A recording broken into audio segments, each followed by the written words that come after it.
मैं प्राध्यापिका मुक्ता काटवटे यशवंतराव चौहान महाविद्यालय के ऑनलाइन अध्यापन में आप सभी छात्रों का हार्दिक स्वागत करती हूँ। पिछले वीडियो में हमने हिंदी 12वीं कक्षा के पाठ्यपुस्तक में से पाठ क्रमांक 9 चुनिंदा शेर कवि कैलाश सेंगर जी के कविता के 6 शेरों का अध्ययन किया था। कुल मिलाकर इनके 14 शेर हैं। आगे के 8 शेरों का अध्ययन आज हम इस वीडियो में करने वाले हैं। उससे पहले हमें जाने कि हमने पिछले वीडियो में किन शेरों का अध्ययन किया था। पिछले वीडियो में हमने जिन शेरों का अध्ययन किया था उसमें से पहला शेर था, गज़लों से खुशबू बिखराना हमको आता है, गज़लों से खुशबू बिखराना हमको आता है, चट्टानों पर फूल खिलाना हमको आता है।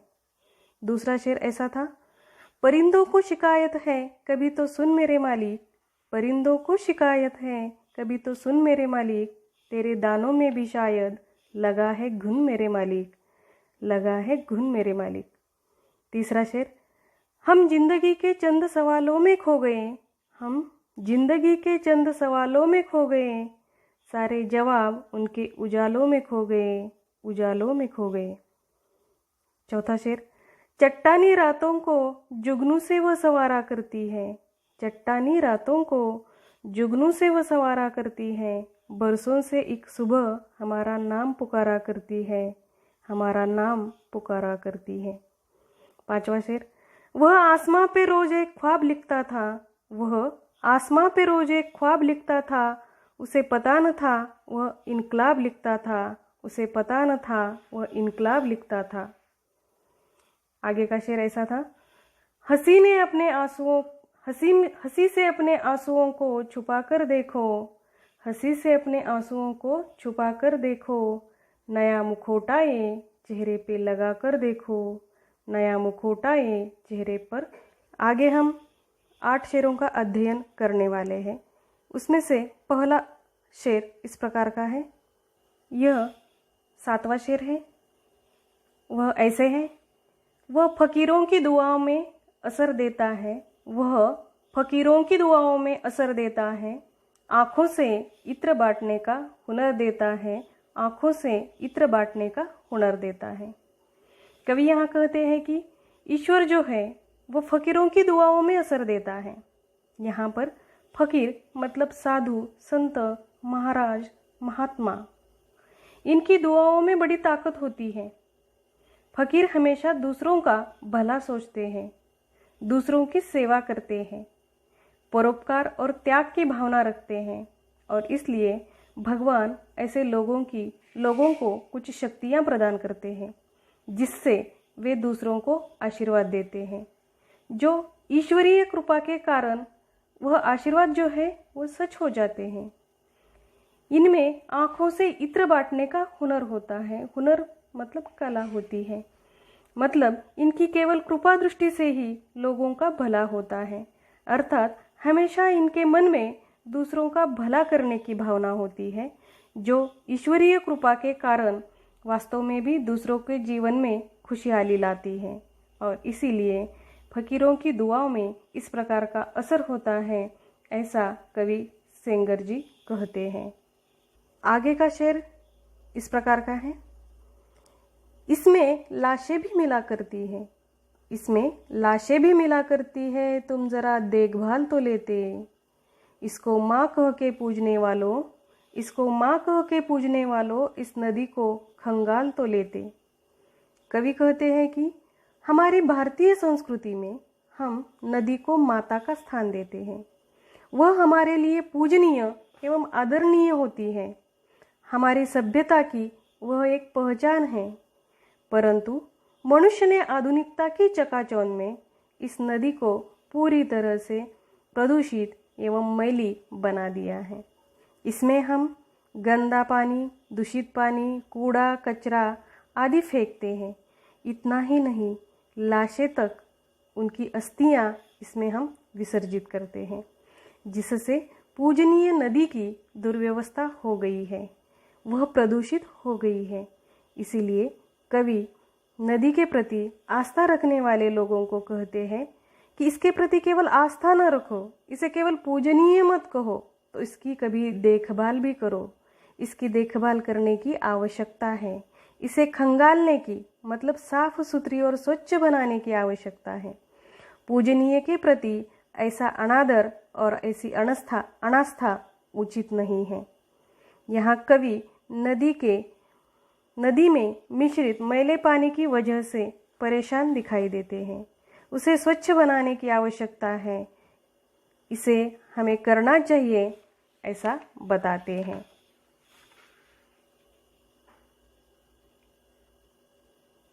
आगे का शेर ऐसा है, जब भी पानी किसी के सर से गुजर जाएगा, जब भी पानी किसी के सर से गुजर जाएगा, तब वह सीने में नई आग ही लगाएगा, तब वह सीने में नई आग ही लगाएगा।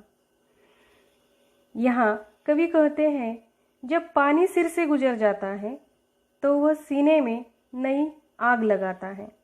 यहाँ पर सिर से पानी गुजर जाना, इस मुहावरे का उन्होंने उपयोग किया है, जिसका अर्थ है संयम अथवा सहने की क्षमता समाप्त होना। मनुष्य एक विशिष्ट स्थिति तक ही संयम रख पाता है। इसके उपरांत भी यही स्थिति रही तो उसके संयम और सहन शक्ति का बांध फूट जाता है और वह विद्रोह या संघर्ष के लिए तैयार हो जाता है। उसके सीने में आग सी लगती है। यहाँ वह अच्छा बुरा इसका विचार नहीं करता, सिर्फ वह परिस्थिति से संघर्ष कर बदलाव लाता है।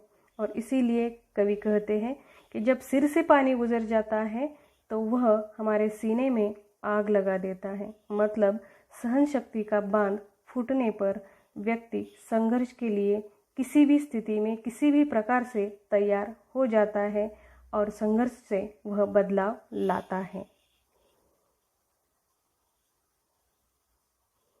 इस कविता का 10वां शेर इस प्रकार का है, आँखों में बहुत बाढ़ है, शेष सब कुशल। आँखों में बहुत बाढ़ है, शेष सब कुशल। जीवन नहीं आषाढ़ है, शेष सब कुशल। इस शेर में कवि सेंगर जी कहते हैं कि आँखों में बहुत बाढ़ है, बाकी सब कुशल है। मतलब जीवन में हताशा और निराशा है, जिसके कारण आँखों में आंसुओं की बाढ़ आ गई है। जिसके कारण कवि को ऐसा लगता है कि यह जीवन नहीं तो आषाढ़ का महीना है। आषाढ़ के महीने में जिस तरह वर्षा होती है, बादल बरसते हैं, बाढ़ आती है, उसी प्रकार उनके जीवन में आंसुओं की वर्षा और उसकी बाढ़ निरंतर रहती है। अर्थात आषाढ़ में वर्षा जैसी होती है, उसी प्रकार उनके जीवन में हमेशा आंसू और निराशा ही आती है। अपने जीवन में आने वाले दुखों का, दर्दों का वर्णन करने के लिए यहाँ पर कवि ने आषाढ़ और बाढ़ इनका उदाहरण लिया है और वह बहुत ही सटीक लगता है। उसके बाद आगे का शेर इस प्रकार का है, सड़क ने जब मेरे पैरों की उंगलियां देखी, सड़क ने जब मेरे पैरों की उंगलियां देखी, कड़कती धूप में सीने पे बिजलियां देखी, कड़कती धूप में सीने पे बिजलियां देखी। कवि इस शेर में संघर्षमय व्यक्ति के संघर्ष की दाद देते हैं। वे कहते हैं कि गर्मी के दिनों में भरी दोपहर में तपी हुई सड़क पर मैं नंगे पांव चल रहा था। तब सड़क की तपन के कारण पैर और पैरों की उंगलियों में छाले पड़ गए थे। जलन हो रही थी, पीड़ा हो रही थी, पर इससे अधिक पीड़ा, इससे अधिक जलन मन में हो रही थी। यहाँ पर विचारों की संघर्ष की बिजलियाँ सीने में दिखाई दे रही थी। अर्थात सड़क ने न केवल तपन से जलती हुई उंगलियां देखी, बल्कि सड़क ने सीने में लगी हुई तपन सी आग भी देखी।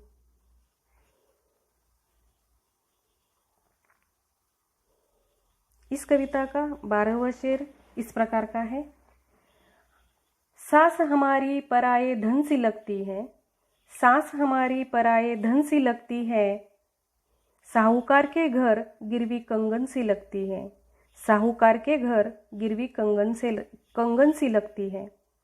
इस शेर में कवि कहते हैं कि हमारी सांसें जो है वह हमें अपनी नहीं लगती है, वह किसी दूसरे की पराये की मतलब किसी दूसरे के धन के समान लगती है। जैसे दूसरों की संपत्ति पर हमारा अधिकार नहीं होता, उसी तरह हमारी सांसों पर भी हमारा अधिकार नहीं है। हमारी सांसें जो है उस पर ईश्वर का अधिकार होता है। वह जब चाहे हमसे इसे वापस ले सकता है। अर्थात यह जीवन हमारा नहीं है, यह तो ईश्वर की देन है। हमारी यह सांसें साहूकार के घर गिरवी रखे हुए कंगन के समान होती हैं। जैसे हम हमारी मूल्यवान चीज़ें जब साहूकार के पास गिरवी रखते हैं, तब वह हमारी होकर भी हमारा उन पर अधिकार नहीं होता। उसी प्रकार हमारी सांसें, हमारा जीवन ईश्वर के पास गिरवी रखे हुए धन के समान होती है। इन पर हमारी हुकूमत नहीं है, उन पर ईश्वर का अधिकार है। इसलिए जीवन पर व्यर्थ अहंकार न कर अपना जीवन परमार्थ के लिए व्यतीत करना चाहिए, क्योंकि यह जीवन जो है जिस पर हम घमंड करते हैं, इतराते हैं, वह तो ईश्वर के अधिकार में है। उसका मालिक तो ईश्वर है और इसीलिए हमारी सांसों पर हमारा कोई अधिकार नहीं है। कविता का अगला शेर इस प्रकार का है। किसी का सर खुला है, किसी के पांव बाहर है। किसी का सर खुला है, किसी के पांव बाहर है। जरा ढंग से तू अपनी चादरों को बुन मेरे मालिक। जरा ढंग से तू अपनी चादरों को बुन मेरे मालिक। यहाँ इस शेर के माध्यम से कवि सामाजिक विषमता की ओर निर्देश करते हैं। वे कहते हैं कि समाज में तरह तरह की विषमताएं दिखाई देती हैं। किसी के पास सब कुछ है, किसी के पास कुछ है, किसी के पास कुछ नहीं है। इनमें से किसी के पास कुछ है तो किसी के पास कुछ नहीं है। जैसे अगर चादर ओढ़ने के लिए लेते हैं तो किसी का सर खुला है, पैर ढके हुए हैं, किसी के पाँव ढके हुए हैं, सर खुला है या पाँव बाहर है। लोगों के पास अपनी ज़रूरतें पूरी करने के लिए आवश्यक साधन उपलब्ध नहीं हैं। असमानताएं दिखाई देती हैं, विवशताएं दिखाई देती हैं और कवि ईश्वर से कहते हैं, प्रार्थना करते हैं कि हे मालिक, तू अपनी चादरों को ढंग से बुनना। अर्थात समाज में समानता लाना, जिससे किसी का सिर खुला न रहे, न किसी के पाँव बाहर आए, सभी को समान अधिकार प्राप्त हो, सभी को जीवन जीने का अच्छा अवसर मिले। अर्थात तुम कुछ ऐसी व्यवस्था करो सभी ठीक से जीवन जी सकें, सभी को समान अवसर प्राप्त हो सके, सभी को अपनी आवश्यकता की सभी वस्तुएं मिल सकें। यहाँ पर सामाजिक विषमता दूर कर सामान्य लोग, विवंचित लोग, इनकी समानता, इनको सब अधिकार प्राप्त करने की इच्छा यहाँ पर इस शेर के माध्यम से कवि ने व्यक्त की है। कविता का अंतिम शेर अब हम देखने वाले हैं। कविता का अंतिम शेर में कवि कहते हैं कि वह जो मजदूर मरा है वह निरक्षर था, मगर वह जो मजदूर मरा है वह निरक्षर था, मगर अपने भीतर वह रोज़ एक किताब लिखता था, अपने भीतर वह रोज़ एक किताब लिखता था। इस शेर में कवि कहते हैं कि वहाँ एक मजदूर मर गया है जिसे सभी लोग देख रहे हैं। वह एक निरक्षर अनपढ़ व्यक्ति था, परंतु उसकी दूसरी विशेषता यह थी, लोगों को तो वह निरक्षर अनपढ़ दिखाई देता था, परंतु वह मेहनती था, अपनी ज़रूरतों के लिए हर प्रकार के छोटे मोटे काम करता था। परंतु जब वह जीवित था तब चाहे वह अनपढ़ हो, गंवार हो, परंतु उसके कुछ अरमान थे, उसके कुछ सपने थे जिसे उसने अपने हृदय में संभाल कर रखा था। कई तरह के अच्छे बुरे अनुभव लिए थे, कठिनाइयों का सामना किया था, सपने संजोए थे, कभी उनको टूटते हुए देखा था। ऐसा उसका जीवन